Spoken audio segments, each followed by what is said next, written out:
때를 따라 도우시는 주 여호와 우리 아버지 하나님, 우리가 약할 때에 강한 힘을 주시기도 하며 어리석을 때에 지혜를 주시기도 하며 병들 때에 그 병을 이길 만한 넉넉한 그런 항체와 또 힘을 주셔서 오늘도 이만큼 건강한 가운데서 주의 은혜를 깊이 감사하면서 새벽에 모일 수 있게 해주신 것을 진심으로 감사드립니다.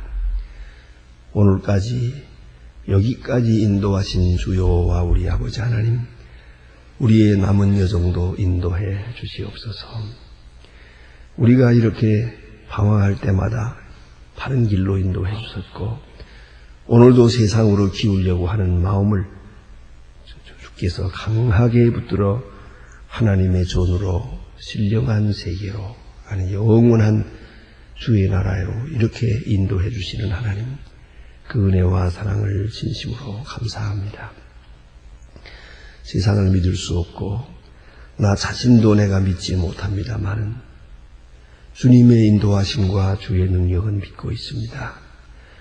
나 자신을 의지할 것이 못되지만 주님의 능력이 나와 함께 하시기에 모든 것이 가능함을 믿고 오늘도 이렇게 새 아침을 열며 하루를 시작하게 됩니다. 하나님, 이 은혜와 사랑을 진심으로 감사합니다. 주여, 주의 말씀을 들을 때 주의 음성이 가까이 들리게 하시고 주의 거룩한 축복의 말씀이 우리 가슴에 깊이 젖어들게 하여 주소서. 내 능력으로 내 의지로 사는 것이 아니라 말씀의 능력으로, 말씀의 그 희한한 감동과 그 축복과 은총에 의해서 말씀에 붙들리고 말씀에 이끌리어 사는 오늘이 되게 하여 주시옵소서. 나로서는 사랑할 수 없는 자를 성령 안에서 사랑할 수 있으며 나로서는 용서할 수 없는 사람을 주님의 말씀에 따라서 넉넉히 용서하며 살게 하여 주시고 또한 좀 더 나아가서 깊이 사랑하되 이웃을 내 몸과 같이, 아니 나보다 더 그렇게 사랑하면서 사는 생활이 되게 해주시기를 기도합니다. 지난날에는 후회되는 일도 많았습니다만 그러한 일들이 다시는 반복되지 않게 하옵시고 잘못된 과거와 함께 있는 모든 잘못된 생각들을 깨끗이 지워버리고 온전한 새 사람으로 새로운 관계로 밝은 미래를 살아갈 수 있게 큰 은총을 도와야 주시옵소서.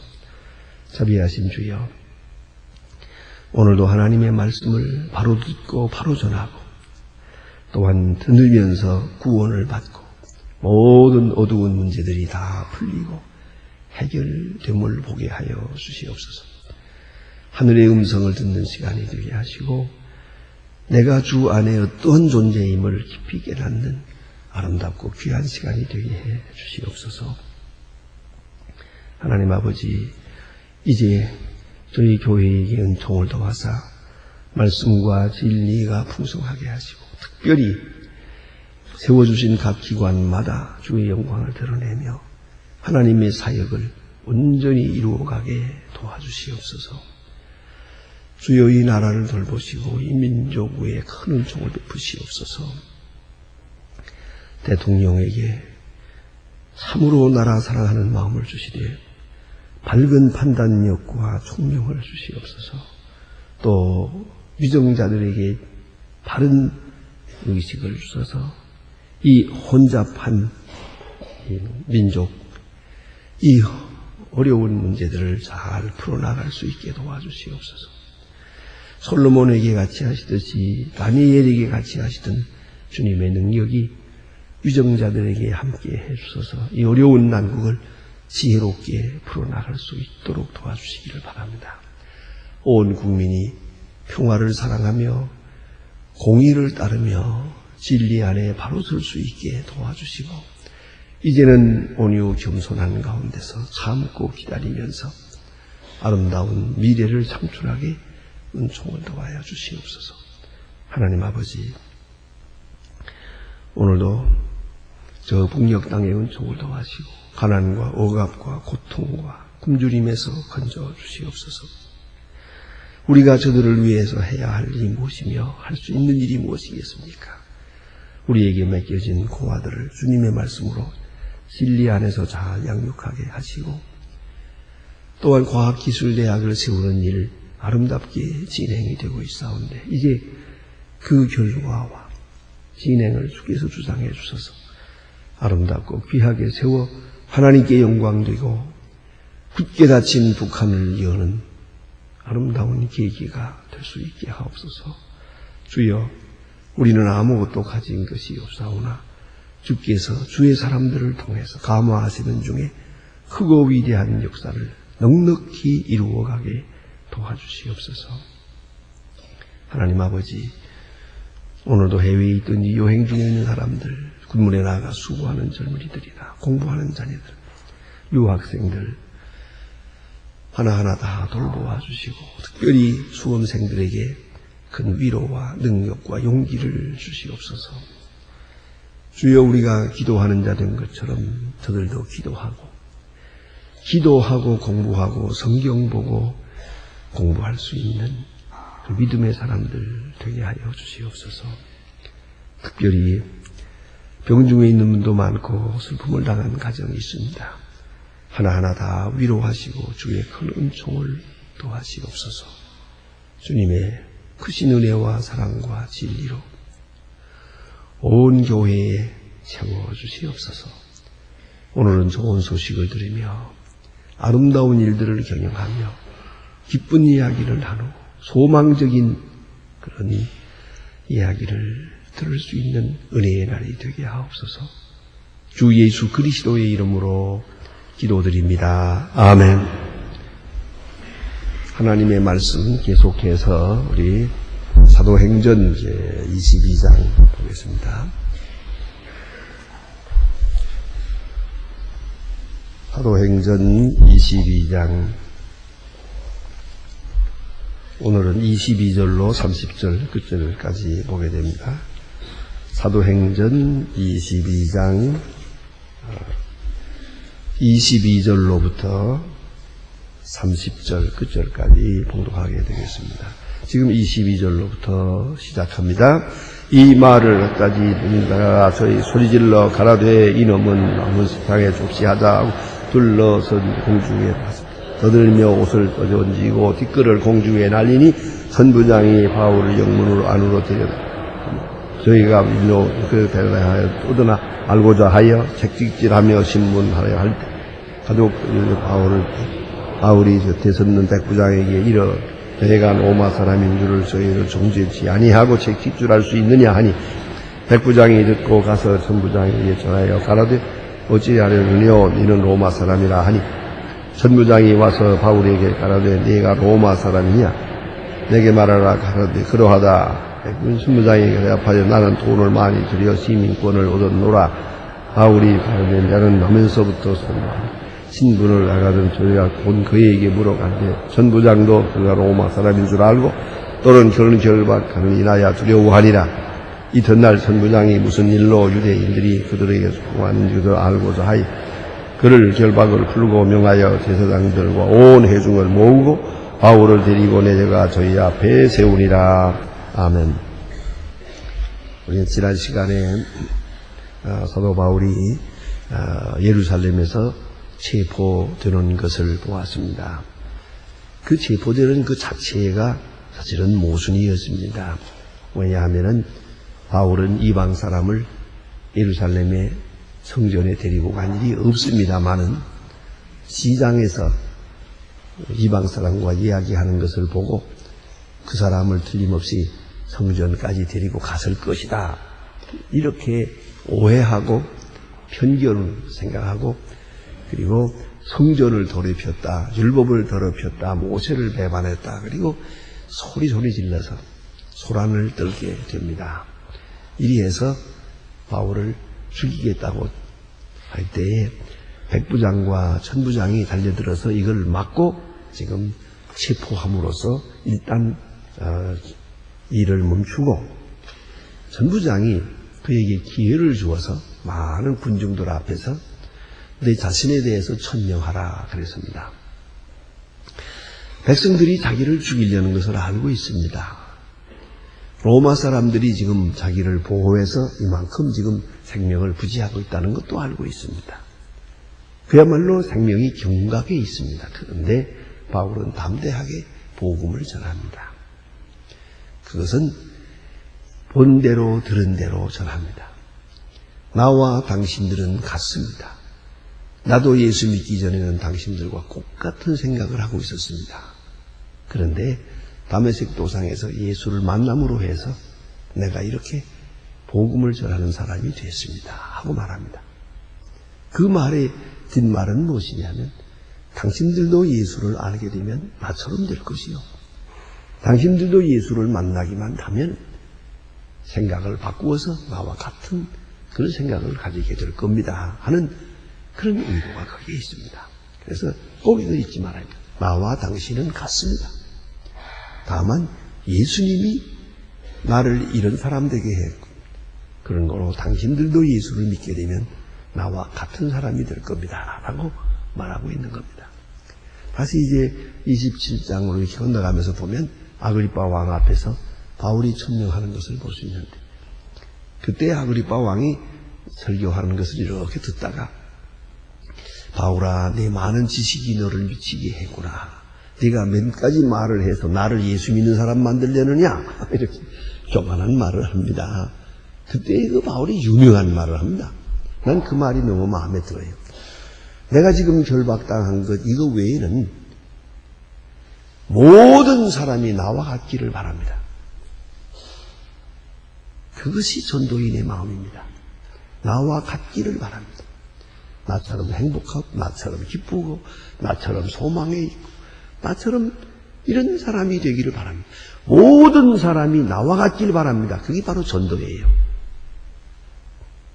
교회 갑시다. 예수 믿으면서 구원 접시다.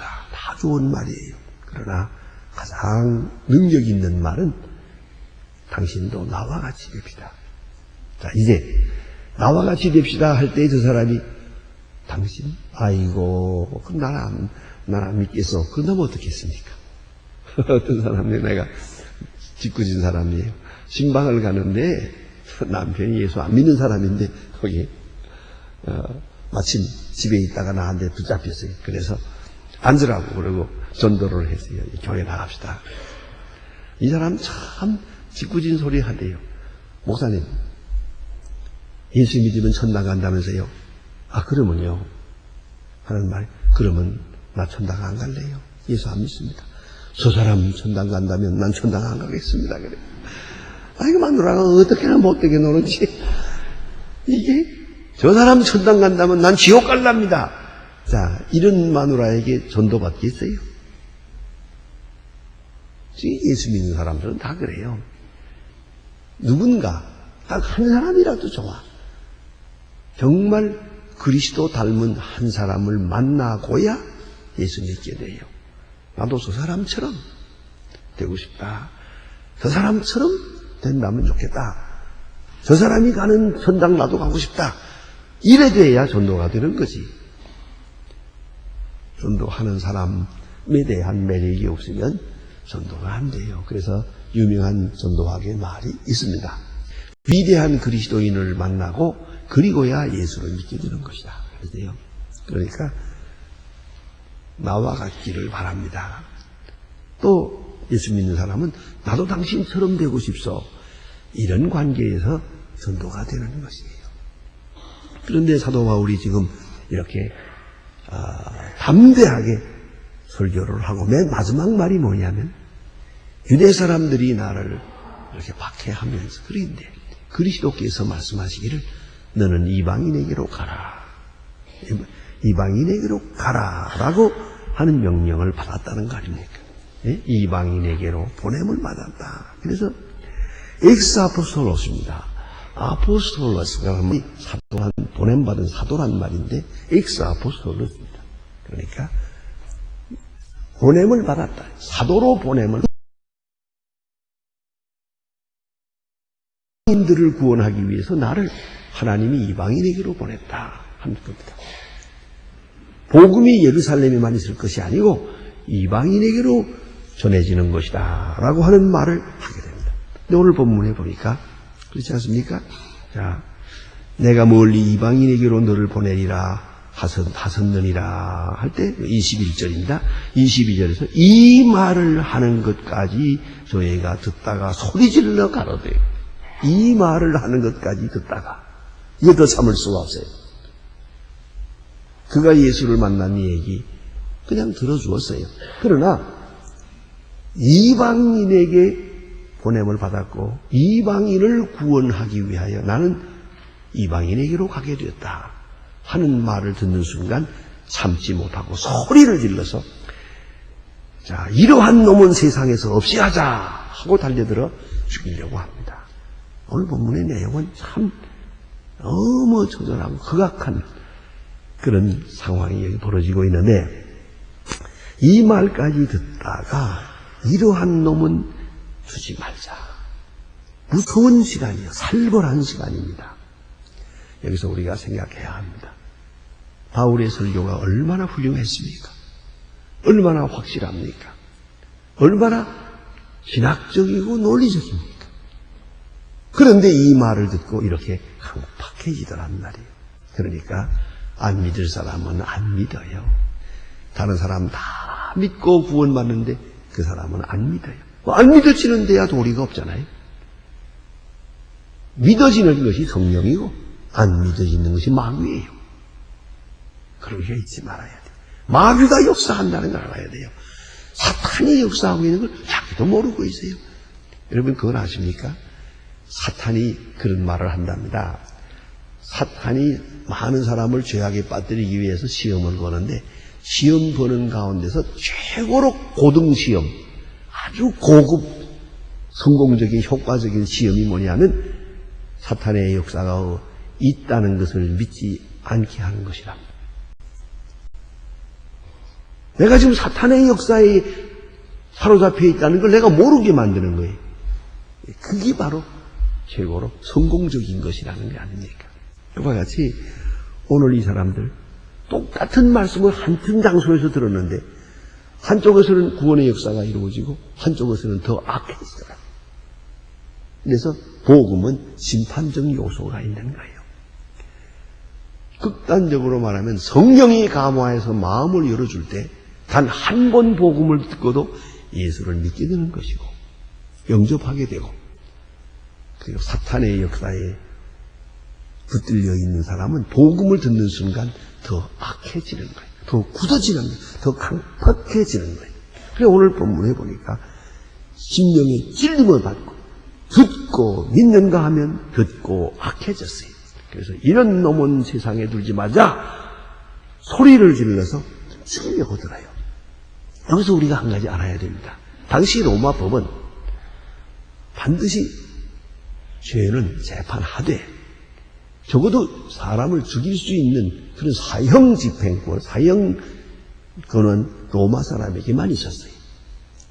그런 거로 오늘 여기 본문에서 나타난 대로 저들이 만일에 바울을 죽였다면 그 자리에서 그 죽인 사람도 죽어야 합니다. 그 로마 법이 허락지 않습니다. 로마의 재판을 받고 반드시 로마 사람이 죽이게 돼요. 그 빌라도가 예수를 십자가에 못 박은 것처럼 그렇게 되는 것이죠. 가야바가 사형 선고를 할 수 있지만은 사형 집행을 못해요. 다시 한번 로마 정부가 재판을 하고 그리고 최종 심판을 하게 돼 있어요. 그런데 오늘 이렇게 재판도 하지 않고 그대로 달려들어 쳐 죽인다고 한다면 이 죄를 그 죽인 사람들에게 묻게 되어 있는 겁니다. 그렇다면 이건 무슨 말인가 하니 저 사람을 죽이자가 아니고요. 너 죽고 나 죽자예요. 저 사람을 죽임으로 해서 오는 불이익을 다 우리가 당하겠다 그 말이에요. 그런 정도로 악한 거예요. 나 살고 너 죽고 나 살기 위해서 너 죽으라가 아니고요. 너 죽고 나 죽자. 이런 악한 마음에서 달려들어 그를 죽이려고 합니다. 자, 왜 죽이려고 했느냐? 왜 바울에게 이렇게 못마땅한가? 그 심층 분석을 해보면요. 의의가 없습니다. 지극히 심리학적인 거랍니다. 이게 뭐냐면 유대 사람들은 항상 우월감을 가지고 있어요. 유대 사람들은 이방 사람을 언제나 여유 있게 대하기도 하고 긍휼히 여기기도 하고 사랑하기도 해요. 그러나 제일 싫은 것이 뭐냐면 동등하게 대하는 것은 용납지 않아요. 그 점을 잊지 말아야 합니다. 예? 유대 사람이라고 뭐 긍휼이 없는 게 아니에요. 자비를 베풀어요. 하지만 그 마음속에 깊은 것은 뭐냐면 나는 너와 다르다. 그러니까 이방 사람을 도와주자 하는 데 대해서는 얼마든지 도와줘요. 그러나 이방 사람을 너와 같다 안 되는 거예요. 이방 사람을 구원한다는 건 안 되는 거예요. 여기서 우리가 생각해야 합니다.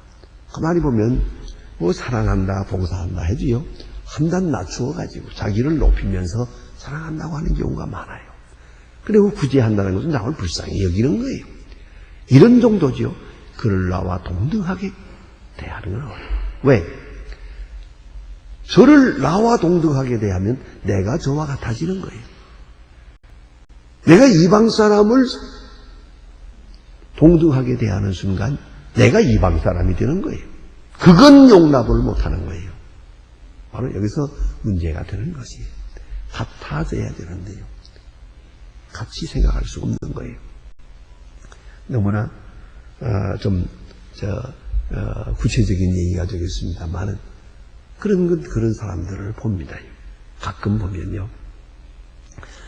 어떤 사람 이런 일이고 실화가 있어요. 내가 직접 들은 얘기인데요. 그런 부인이 남편이 아주 좋지 않아요. 밖으로 나돌고 술 먹고 그저 돌아다니고 늦게 며칠씩 있다 돌아오고 그래요. 그래도 부인은 사랑해요.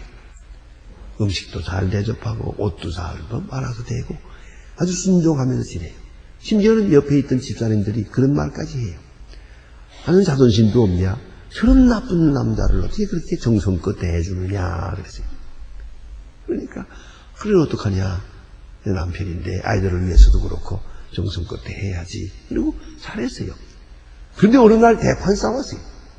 그래가지고 내게 와서 이제 더 이상 못 산다 그러더라고요. 왜 그러냐 그랬더니 술 다 한턱 먹고 들어왔는데 그거 다 어지럽히고 옷 다 벗기고 이렇게 하고 씻어가지고 잠자리에 잠지.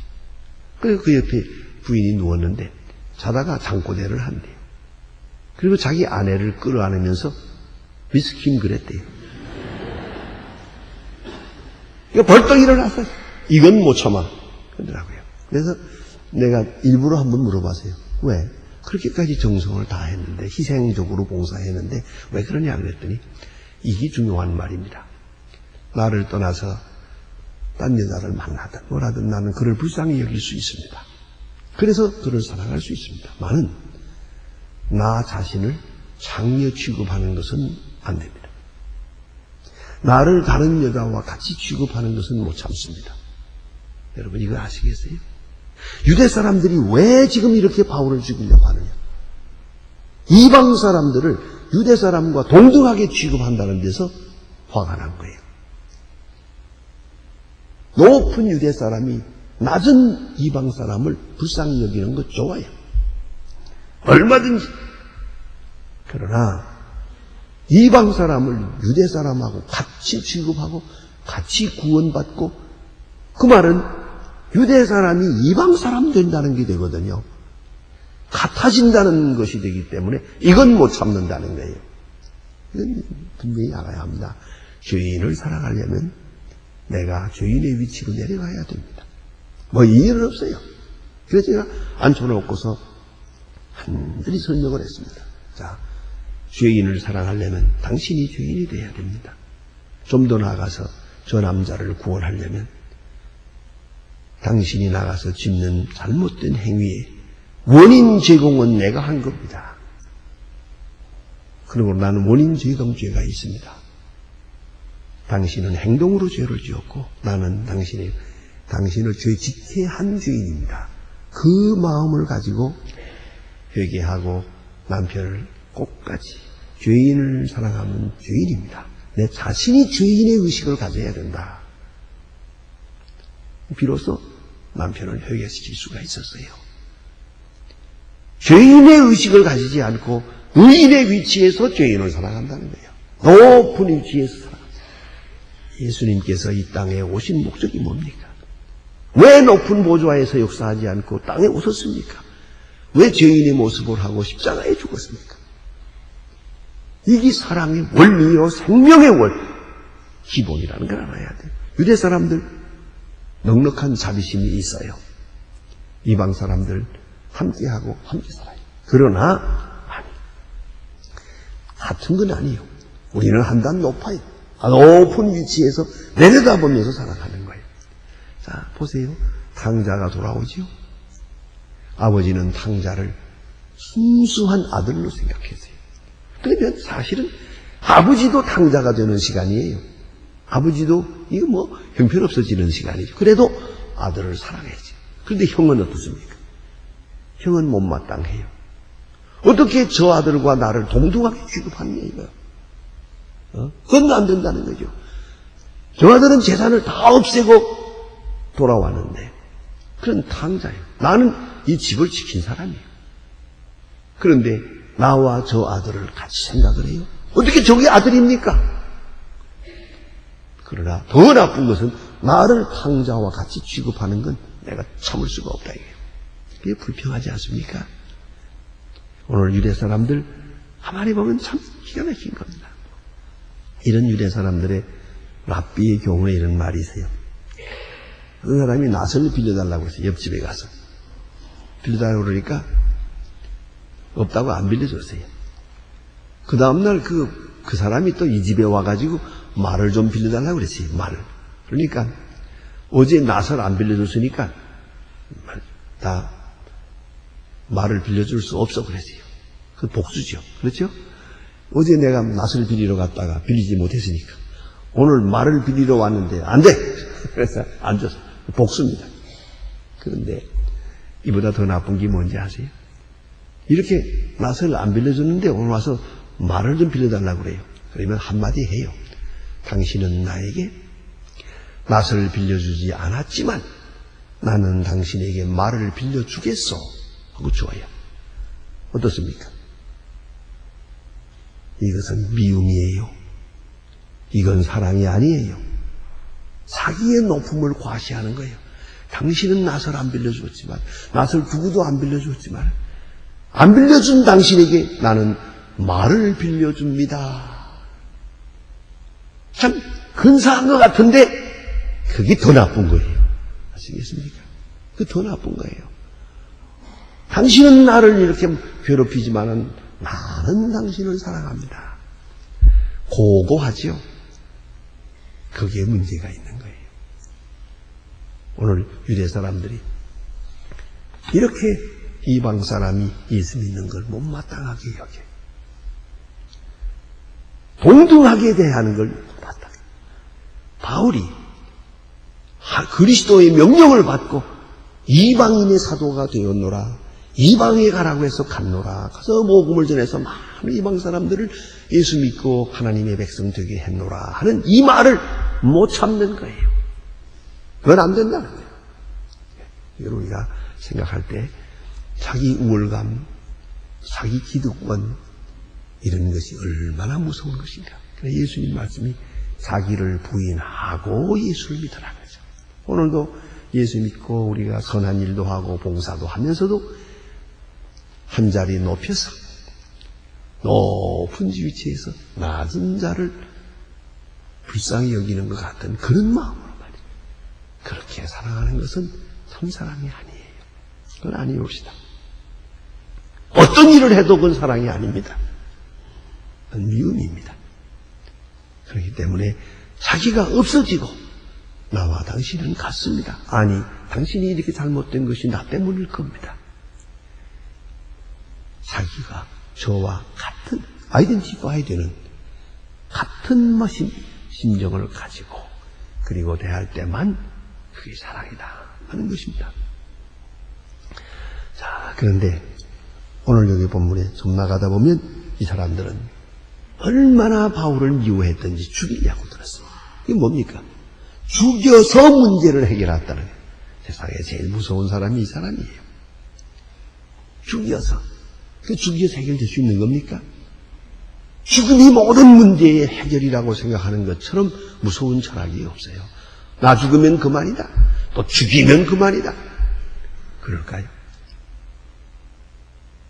전혀 그럴 수가 없는 거예요. 죽음이 해결의 길이 아니고 죽이는 것이 문제의 해결을 줄 수 있는 것이 아니에요.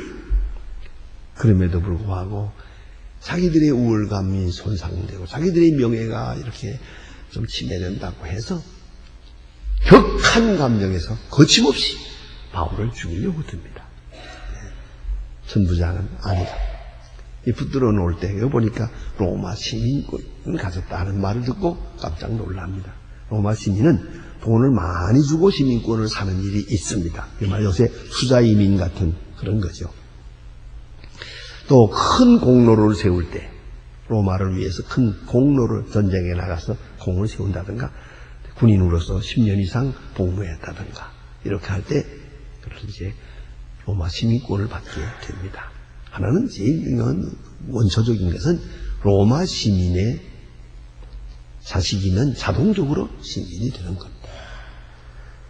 오늘 이 천부장은 돈을 많이 주고 로마 시민권을 샀다고 말했습니다. 솔직히 고백했고 바울은 나는 나면서부터다. 아버지가 아마 돈을 많이 들여서 시민권을 샀다.